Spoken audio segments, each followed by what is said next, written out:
형통이라는 말에 대해서 어떻게 이해하십니까?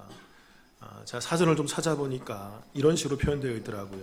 형통, 모든 일이 뜻한 바대로 잘 풀어지는 것이라고 되어 있습니다. 이게 사전적 의미예요. 그렇게 여러분, 우리는 이 형통이라는 것을 이런 식으로 이해하고 있기 때문에 우리는 어떻게 인식하냐면, 나의 환경과 상황들이 내가 원하는 바대로 잘 풀려지는 것을 형통이라고 생각합니다. 그렇지 않습니까? 내가 원하는 바대로 상황과 환경이 변화될 때 우리는 내가 참 형통해 라고 그 형통이라는 단어를 즐겨 사용한다는 거죠. 내게 아픔이나 고통과 질병, 시련, 문제, 부족함 등이 생기고 내게 뭔가 채워지지 않는 것이 있게 된다 그러면 우리는 반대로 내 삶이 참 형통하지 않아, 내 삶이 참 불행해, 내 삶이 참 불통해 라고 생각하고, 이런 문제들이 해결되는 것이 형통이다 라고 생각한다는 것입니다. 그래서 여러분, 우리는 이런 형통에 대한 정의를 갖고 있기 때문에 우리는 성경을 보면서 성경 속에서 이러한 형통한 삶을 잘 살았던 그 한 사람의 롤 모델로 오늘 누구를 예로 들까요? 요셉을 예로 들죠. 왜 그러냐면 요셉의 이 스토리 가운데 형통이라는 단어가 반복적으로 들어가 있기 때문에 그래요. 말씀을 좀 보겠습니다. 창세기 39장 2절 3절 제가 읽어볼게요. 여호와께서 요셉과 함께 하심으로 그가 어떤 자? 형통한 자가 되어 그의 주인 애굽 사람의 집에 있으니. 3절 그의 주인이 여호와께서 그와 함께 하심을 보며 또 여호와께서 그의 범사에 어떻게? 형통하게 하심을 보았더라. 형통이라는 단어가 반복적으로 들어가고 있어요. 매우 강조하고 있는 모습이죠. 그리고 오늘 39장 마지막에도 보면 동일하게 또 형통이라는 단어가 한 번 더 들어가 있는 모습을 볼 수 있습니다. 23절 같이 한번 읽어볼까요? 시작. 간수장은 그의 손에 맡긴 것을 무엇이든지 살펴보지 아니하였으니 이는 여호와께서 요셉과 함께 하심이라. 여호와께서 그를 범사에 형통하게 하셨더라.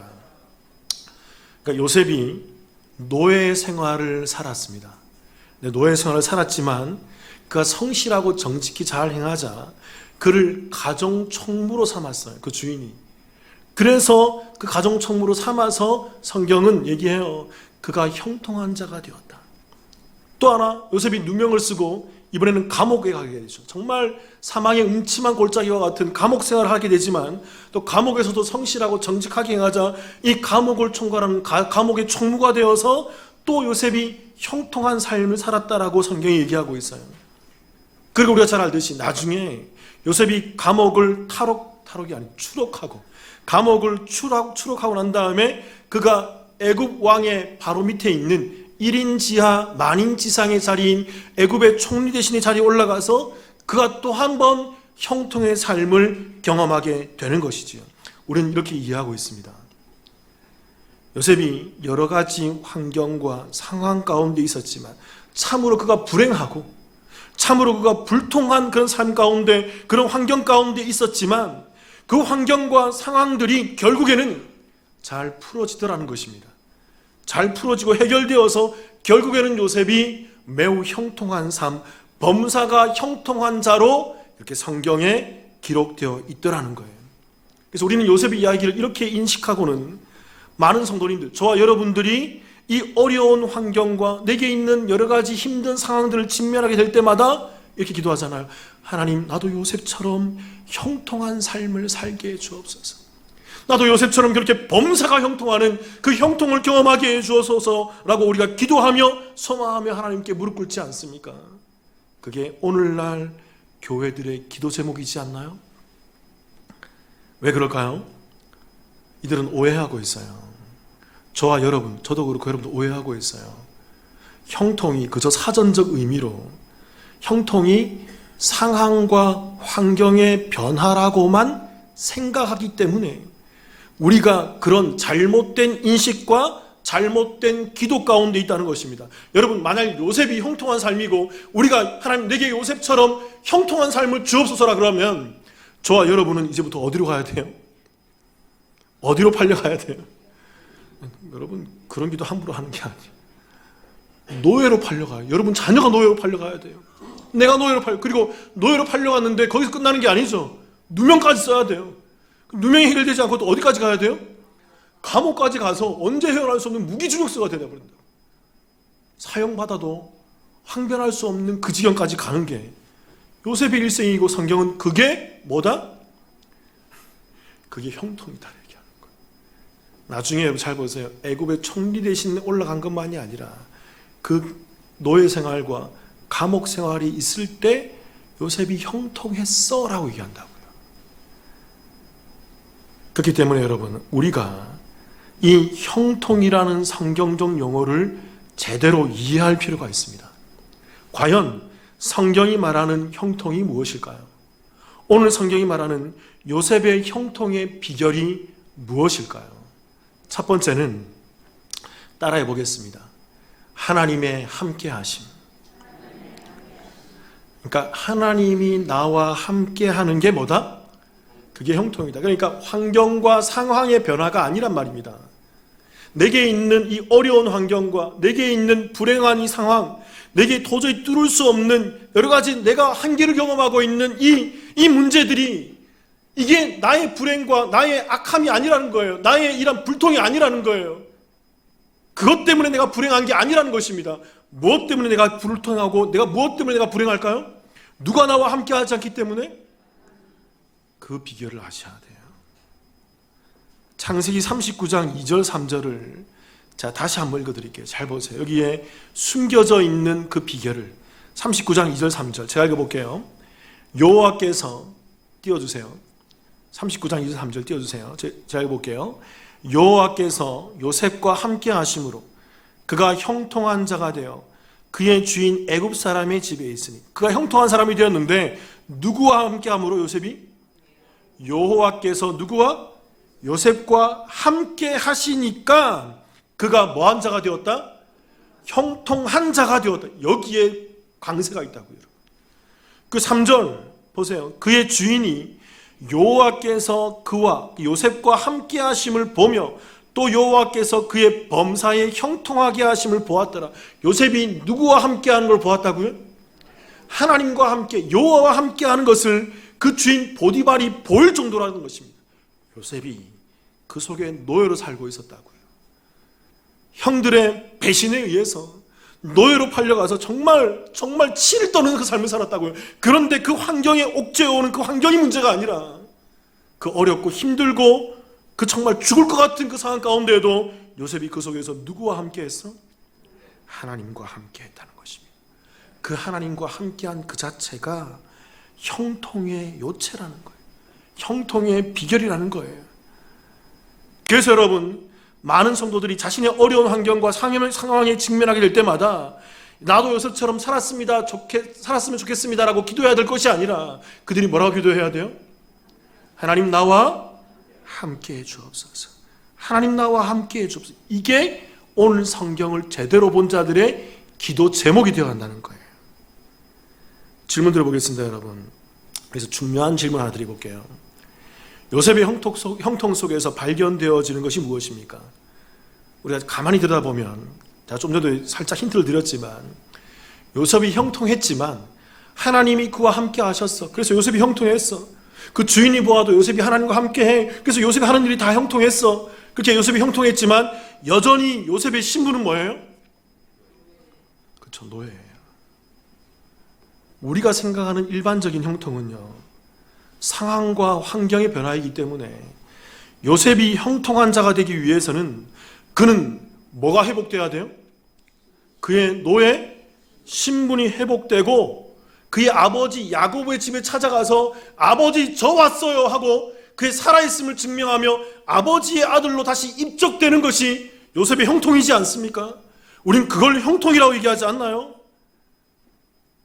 그런데 요셉은 형통했다는데 여전히 그의 신분이 뭐예요? 노예란 말입니다. 그런데 성경은 그걸 형통했다라고 얘기해요. 왜요? 그가 누구와 함께 하기 때문에? 하나님과 함께 하기 때문에. 여러분, 우리가 이 형통함을 기도하고 이 형통함을 소망해야 돼요. 여러분, 이게 좋아 보이지 않아서는 안 되는 거예요. 우리의 소망이 바로 이게 돼야 된다고요. 또 하나 여러분, 요셉은 그 감옥에서 형통했는데 총리 대신이 되어서 그 가면 총무가 되어서 집안의 모든 것을 관장하는 그런 형통한 삶을 살았지만 여전히 노예 신분이었다고요. 그럼에도 형통했다고요. 그런데도 그가 그 속에서 정직하고 성실하게 살았는데 주인의 여종의 누명에 의해서 어디로 가요? 감옥에 들어가요. 누명을 쓰고 감옥에 들어간다고요. 그런데 오늘 좀 전에 읽었지만 그 감옥에 들어가 있을 때 요셉이 누구와 함께 했어? 또 하나님과 함께 하자 성경은 또 증거합니다. 요셉이 범사에 형통하였더라. 그러나 여전히 요셉의 신분은 어디에 갇혀 있어요? 요셉의 신세는 어디에 갇혀 있는 신세예요? 우리가 일반적으로 생각할 때는 우리가 생각하는 형통은 요셉이 감옥에서 추록하고 그의 모든 그 거짓을 고했던 그 보디발의 아내의 죄가 다 드러나고 요셉이 누명을 썼으며 그의 의가 드러나고 오히려 요셉이 정직하고 성실했으며 오히려 참으로 괜찮은 그런 청년이었음을 증명해내는 것이 형통이지 않습니까? 여러분 성경 보세요. 성경 어디에도 요셉이 누명을 벗었다는 얘기가 안 나와요. 보디발의 아내가 그렇게 거짓을 고했다는 것이 이 성경에서 그렇게 증명되었다는 것이 나타나지 않는다고요. 여전히 요셉은 감옥에 있고 누명을 쓰고 있고 여전히 감옥 가운데서 그 어려운 삶을 살고 있더라는 것입니다. 그런데 성경은 그 누명 쓰고 감옥에 가 있는 요셉이 뭐 했다고요? 형통하다고 얘기하고 있어요. 여러분 재미있는 걸 하나 알려드릴게요. 정말 재미있는 것은 뭐냐면요, 요셉이 이후에 감옥에서 추록하고 그리고 그가 그 왕에 의해서 그 왕의 자리에 올라가서 왕의 신임을 받고 1인지하 만인지상의 자리인 그 애굽의 총리 대신에 올라갔을 때 성경은 그때는요 요셉이 형통했다라고 말하지 않아요. 이게 성경의 역설입니다.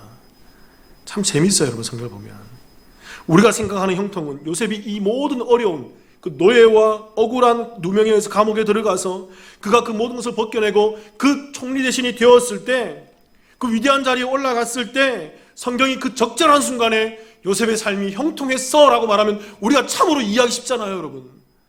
근데 성경은요 요셉이 노예에 있을 때 형통했어, 요셉이 감옥 갔는데 형통했어, 근데 요셉이 총리 대신 올라갔을 때는 형통이라는 단어를 쓰지 않아요. 요셉이 그 자리에 있을 때는 성경이 의도적으로 형통이라는 단어를 침묵하고 있어요. 그러니까 여러분 형통이라는 것은 잘 아셔야 돼요. 상황과 환경의 변화가 아닙니다. 따라해 볼게요. 형통은 상황과 환경의 변화가 아니다. 여러분 이걸 각인하셔야 돼요. 내게 있는 어떤 상황과 환경이 변화되는 게 형통이 아니란 말입니다. 내가 이 땅에서 좋아지고 나빠지는 것이 형통이 아니라는 것입니다. 그게 불통이 아니란 말입니다. 형통이라는 것은 누가 나와 함께하고 있어야 돼요? 내가 선자리 그 가운데 하나님이 나와 함께하고 있을 때 그게 형통의 요체라는 거예요. 그게 형통의 비결이라는 것입니다. 내가 어떤 상황이 있든지 노예이든지 누명을 썼든지 감옥에 가 있든지 내가 사형을 받고 오랏줄을 메고 동아줄을 메고 목에 내 사형 선고가 들어와서 임박해 있든지 상관없어요. 어떤 상황이라든지 그 속에 누가 나와 함께 있어야 돼? 하나님이 나와 함께하고 있음이 형통이라는 거예요. 그러니까 여러분 요셉의 노예 신분, 감옥 생활, 애굽의 구중궁궐 생활과 같은 그런 상황이 그의 형통의 요체가 될 수 없단 말입니다.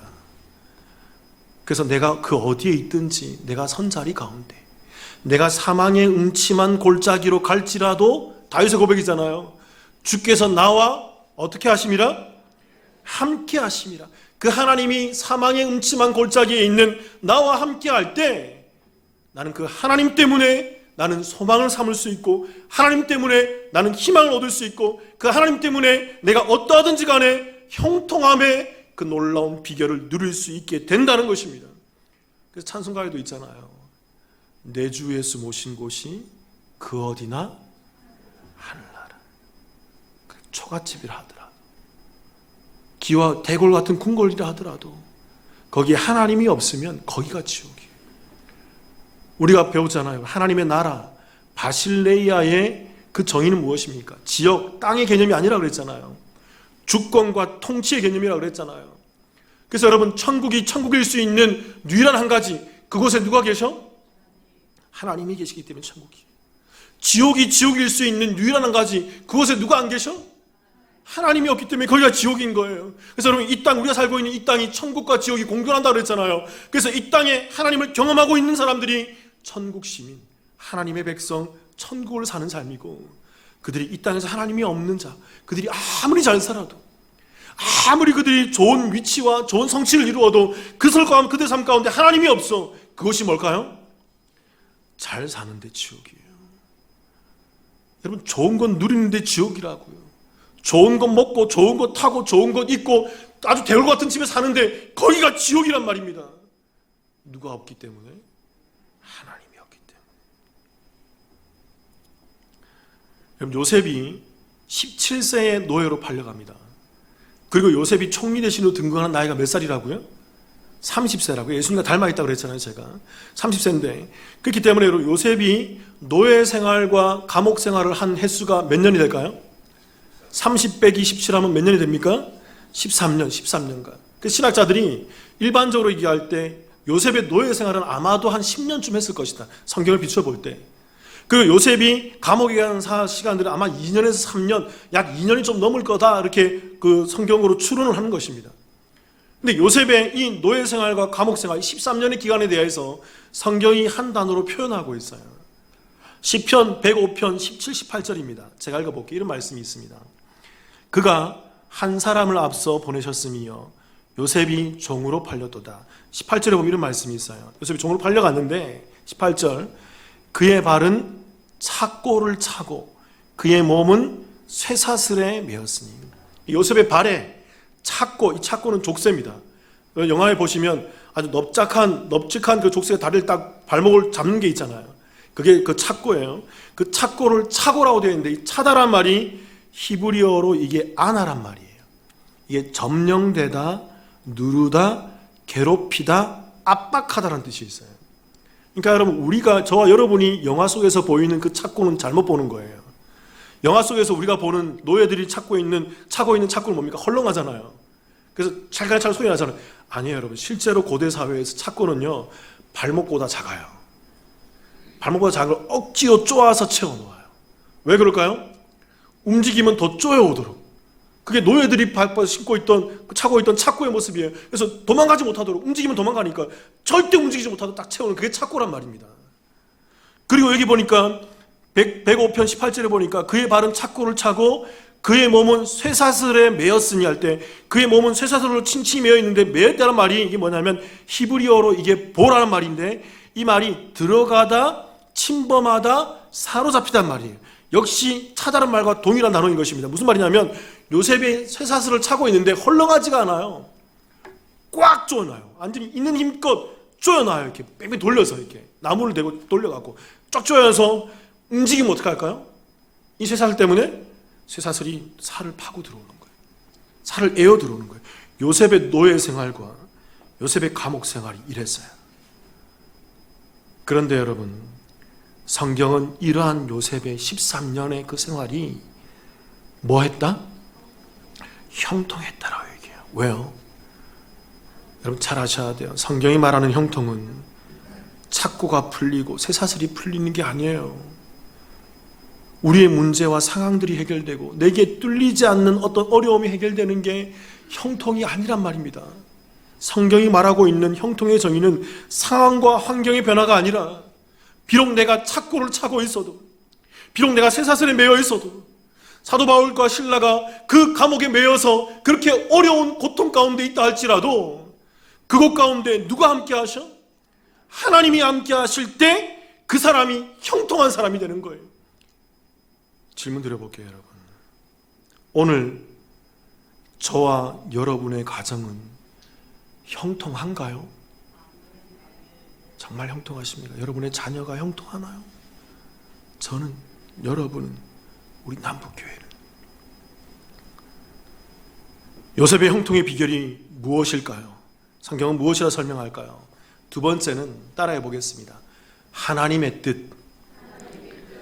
이게 이제 절 보세요. 이게 무슨 말이냐면 하나님이 함께 하심이 형통인데, 그럼 이런 질문을 해야 되는 거예요. 어떤 질문이냐면 하나님은 누구와 함께 할까요? 하나님은 도대체 누구와 함께 한단 말입니다. 나 하나님과 함께 하길 원해요. 그 하나님 나도 알길 원해. 내가 어렵지만 그 속에서 형통함을 누릴 수 있는 그 창조주 하나님, 구원주 하나님, 그 놀라운 전능하신 하나님을 내가 경험하길 원해요. 그렇다면 나는 어떻게 해야 된단 말입니까? 그 비결이 바로 하나님의 뜻 가운데 있어야 돼요. 하나님은 하나님의 뜻과 함께 하세요. 쉽게 말하면 하나님의 뜻이 있는 곳에 하나님이 임재하신단 말입니다. 하나님이 뜻을 행하는 그곳에 하나님이 역사하신단 말입니다. 우리 이사야서 55장 7절을 한번 볼게요. 제가 읽어보겠습니다. 이런 말씀이 있습니다. 악인은 그의 길을, 불의한 자는 그의 생각을 버리고 여호와께로 돌아오라. 그리하면 그가 긍휼히 여기시리라. 우리 하나님께로 돌아오라. 그가 너그럽게 용서하리라. 일반적으로 여러분, 우리가 이 말씀을 볼 때 일반적으로 우리가 생각할 때는 이런 거죠. 악인과 불의한 자는, 그 악인과 악한 사람과 불의한 사람은 이 세상의 그러한 기준과 법대로 의하면 정당한 그러한 그 처벌을 받아야 돼요, 안 받아야 돼요? 정당한 처벌을 받는 것이 일반적인 합법한 모습이잖아요. 근데 다시 띄워보세요. 7절에 보니까 악인과 그의 길을, 악인은 그의 길을, 불의한 자는 그의 생각을 버리고 누구에게로 돌아오라? 여호와께로 돌아오라. 그리하면 그가 뭐하기 여기신다? 하나님이 그를 받아주고 용서해 주겠다는 거예요. 우리의 생각과는 달라요, 여러분. 하나님의 기준, 악해도 불의해도 하나님께 돌아오면 하나님이 그를 받아주고 용서해 주겠다는 것입니다. 그래서 여러분, 하나님께서 그 뒤에 이렇게 얘기해요. 이사야서 55장 8절 9절 같이 한번 읽어볼까요? 8절 9절 시작. 이는 내 생각이 너희의 생각과 다르며 내 길은 너희의 길과 다름이니라. 여호와의 말씀이니라. 이는 하늘이 땅보다 높음 같이 내 길은 너희의 길보다 높으며 내 생각은 너희의 생각보다 높음이니라. 하나님의 생각은 우리들의 생각과 어떻다? 다르다는 거예요. 그러니까 여러분 잘 아셔야 돼요. 저와 여러분이 가지고 있는 이 알량한 세상적 지식, 세속적 지식, 이 인간의 이성으로 하나님을 재단하고 하나님을 판단하는 그 자리에서 내려오셔야 돼요. 내려오셔야 돼요. 그래서 여러분, 교회에서 제가 정말 얘기하는데 나름대로의 신앙을 내려놓으셔. 제가 지금껏 신앙생활 해보니까요, 이런 얘기 하시면 안 돼요, 여러분. 그런 얘기 하시면 안 되고, 우리가 어떻게 해야 돼요? 말씀해 보니까요, 하나님은 우리의 생각과 다르다고요. 우리의 인간적인 경험으로 비추어서 하나님을 알려고 해서는 꼭 사단의 자리에 가요. 100%입니다, 여러분. 그런 분들 제가 경험해 보니까 다 그 자리에서 하나님의 길을 막아서고 있는 자들로 그렇게 역사하는 것을 제가 여러 번 봤어요, 여러분. 그래서 우리의 나름대로, 우리 알량한 인간적인 생각으로 하나님을 재단하려고 하는 그 자리에서 내려오셔야 돼요. 그래서 꼭 말씀을 보고 하나님을 알려고 하는 그 자리에 가셔야 돼요. 그게 성도들의 자리라고요. 하나님은 우리의 생각과 다릅니다. 그래서 그 뒤에 이렇게 얘기합니다. 이사야서 55장 11절 제가 읽어볼게요. 내 입에서 나가는 말도 이와 같이 헛되이 내게로 되돌아오지 아니하고, 그 다음에 나의 기뻐하는 뜻을 이루며 내가 보낸 일에 형통함이냐. 딱 띄워놓으세요. 이게 무슨 말이냐면 하나님의 입에서 나가는 말이 헛되이 되돌아온다, 되돌아오지 않는다? 되돌아오자. 왜요? 하나님의 말씀은 반드시 성취될까요? 성취되지 않을까요? 돌아오지 않습니다. 이게 하나님의 뜻, 하나님의 말씀은 절대로 돌아오지 않아요. 이게 만약 돌아오고 성취되지 않는다면 그분은 하나님이 아니세요. 하나님 반드시 그 말한 것과 그 뜻이 반드시 선포되고 그 뜻 가운데 이 땅에 성취되는 것입니다. 그 뒤에 나의 기뻐하는 뜻, 하나님 말씀하신 그 나의 기뻐하는 뜻을 하나님은 이루시며 내가 보낸 일에 하나님 뭐 하신다? 여기 형통이라는 단어가 들어가 있잖아요. 이게 무슨 말이냐면 번역이 좀 힘들지만 이런 뜻이에요. 하나님의 기뻐하시는 뜻인 말씀이 이 땅에서 이루어지는 게 뭐다? 그게 형통이라는 거예요. 우리는 형통일의 정의를 또 하나 알 수 있습니다. 하나님이 함께 하시지만 이미 하나님이 함께 하심이 형통이지만 더 근본적인 게 뭐냐면 하나님의 뜻, 하나님의 말씀하신 것이 이 땅에서 이루어진다, 이루어지지 않는다? 이루어진다. 그 하나님의 뜻이 이루어지는 거를 성경은 뭐라고 얘기할까요? 그걸 형통이라고 해요. 이 정의를 잘 이해하세요, 여러분. 이게 성경적 형통의 근본적인 정의예요. 형통은요, 상황과 환경의 변화가 아닙니다. 누구의 뜻이 이루어지는 것? 하나님의 뜻만이 이 땅에서 이루어지는 그걸 성경은 형통이라 얘기한다고요. 내 뜻이 아니고 세상의 뜻이 아니고 세속의 일이 아니고 누구의 뜻? 하나님의 뜻이. 그리고 여러분 이사야서 53장 10절을 봅시다. 이사야 53장 10절 같이 읽어볼까요? 시작.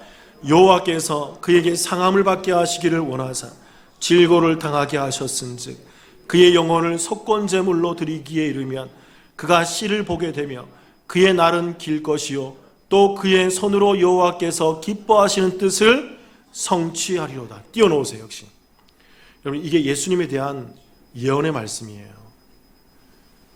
고난받는 종 예수님에 대한 이사야 53장의 예언의 말씀입니다.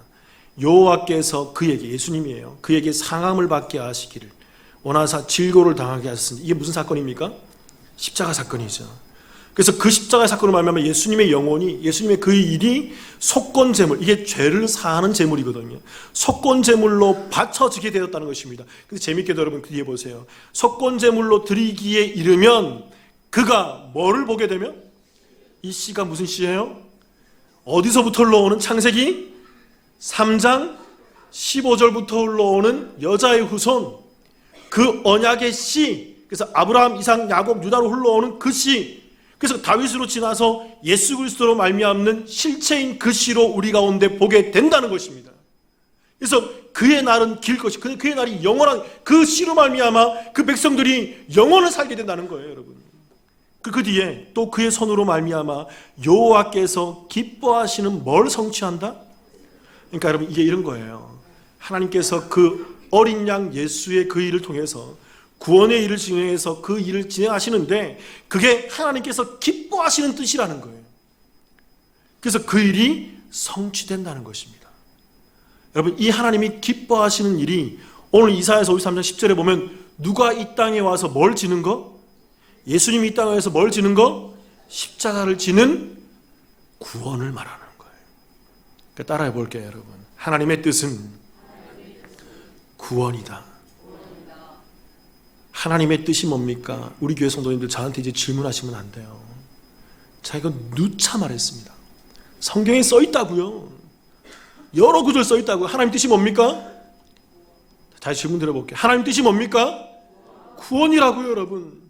저와 여러분이 구원받는 것, 그 택한 백성들이 구원받는 것, 하나님 창세 이전에 택해놓으신 그 백성들이 그 언약의 씨로 말미암아 구원받아서 그 영혼을 살며 하나님의 뜻인 그 구원이 성취되는 것, 그게 하나님의 뜻이고 그 일을 성취하신다는 것입니다. 그리고 마지막에 나와 있는 성취하리로다라는 말이 이게 히브리어로 이게 짜라흐란 말이에요. 띄워주세요. 이게 히브리어로 짜라흐란 말입니다. 이게 성공하다, 유익하다, 번영하다, 또 다른 뜻이 뭐예요? 이게 형통하다. 그리고 이 짜라흐란 말이 아까 우리가 오늘 읽었던 본문 말씀 창세기 39장 2절 3절에 나와 있는 그 형통하다는 단어와 동의어예요. 그 마지막 절에 나와 있는 23절에 나와 있는 그 형통, 범사의 형통했다는 그 말과 동의어란 말입니다. 그러니까 여러분 형통이라는 것은 이제 우리는 알게 돼요. 형통은 하나님의 뜻이 성취되는 것이고 하나님은 그 뜻이 성취되는 그 일에 함께 하시는 거예요. 아시겠습니까? 매우 간단하지만 이 성경적 정의를 모르기 때문에 우리가 잘못 기도하고 잘못 오해하고 있다는 것입니다. 그러니까 여러분, 저와 여러분, 우리 성도는 내 뜻이 아니라 이 땅에서 그 구원인 하나님의 뜻을 위해서 기도하고 하나님의 뜻을 위해서 그 자리 위에서 우리가 수고하며 봉사하며 예배드리며 우리의 모든 정성과 힘을 다해야 하는 것입니다. 그 뜻이 성취되기 위해서. 그래서 주기도문에서도 이렇게 기도하잖아요. 뜻이 하늘에서 이루어질 것 같이가 아니에요.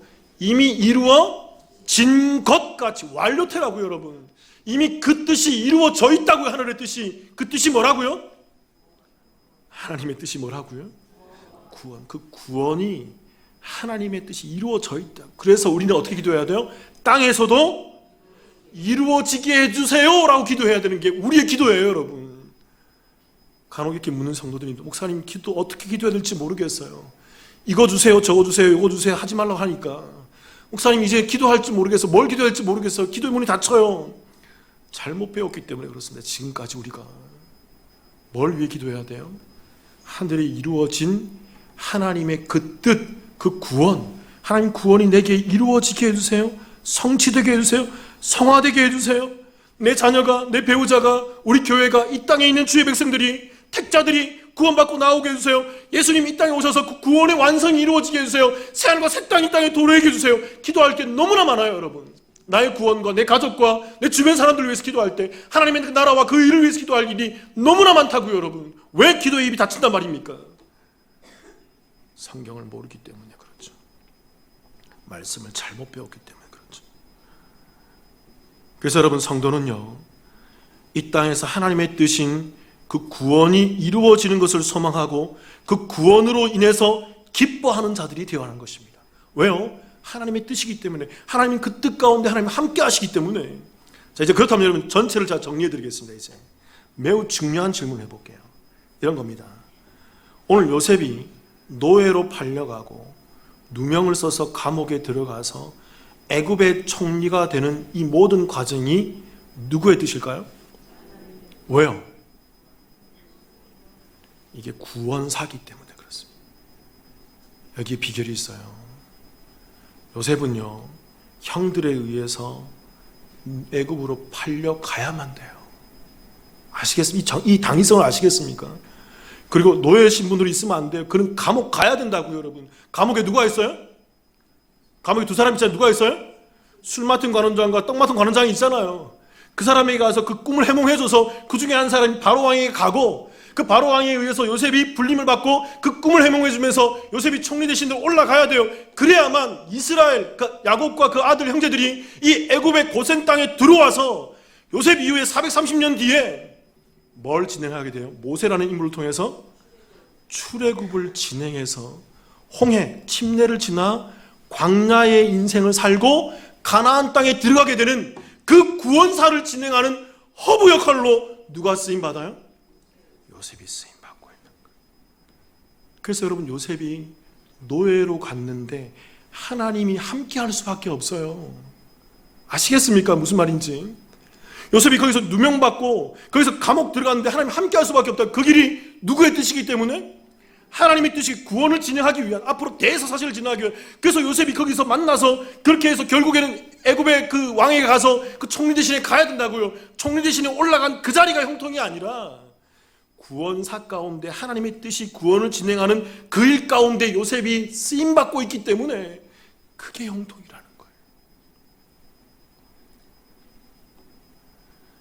그래서 요셉은요, 1차적으로 예수 그리스도를 예표하는 인물이지만, 그리고 2차적으로는요, 이스라엘의 430년 뒤에 출애굽을 준비시키는 그 허브와 같은 그 역할을 하고 있더라는 것입니다. 그래서 하나님께서 이 요셉과 함께 하시고 그 요셉이 하는 모든 일들이 다 하나님의 뜻 가운데 나아가도록 형통하게 만드시는 그 형통의 삶을 살게 한다는 거예요. 그래서 하나님께서는 요셉이 어디 있든지 간에 요셉과 함께 할 수밖에 없습니다. 요셉에게 일어나는 모든 일들이 하나님의 뜻을 성취하는 과정이기 때문에 요셉은 형통한 자가 될 수밖에 없어요. 안 되는 게 이상해요. 안 되는 게 이상하다고요. 그러므로 사랑하는 성도 여러분, 우리는 오늘 말씀 앞에서 이제 깨달아야 됩니다. 내게 있는 어떤 어려움과 문제와 상황과 환경이 이게 아니에요. 이게 나를 불행하게 만들고 이게 나를 불통하게 만드는 요인이 아니라고요. 내가 누구와 함께 하고 있어야 돼? 상황이 어떠하든 간에, 어떤 상황 가운데든 하나님이 나와. 그러기 위해서는 내가 하나님의 뜻인 어디에 있어야 돼요? 하나님의 뜻이 뭐라고요? 하나님의 뜻인 구원에 받은 자리에 있어야 돼요. 내가 그 구원과 연관성이 있는 자리에 있어야 돼요. 나의 가는 길이, 나의 있는 자리가 하나님이 구원하시는 그 길인가 그 일인가, 우린 거기에 심취해 있어야 한다고요. 하나님이 그 구원 가운데 있는 자들이 하나님의 뜻 가운데 있는 자들이고 그 가운데 하나님이 함께 하신단 말입니다. 그래서 여러분, 자, 여러분께 질문 드려볼게요. 마지막 질문. 저와 여러분은 형통하십니까? 그리고 저와 여러분의 자녀, 여러분의 가정은 오늘 형통한가요? 같이 한번 기도하시겠습니다.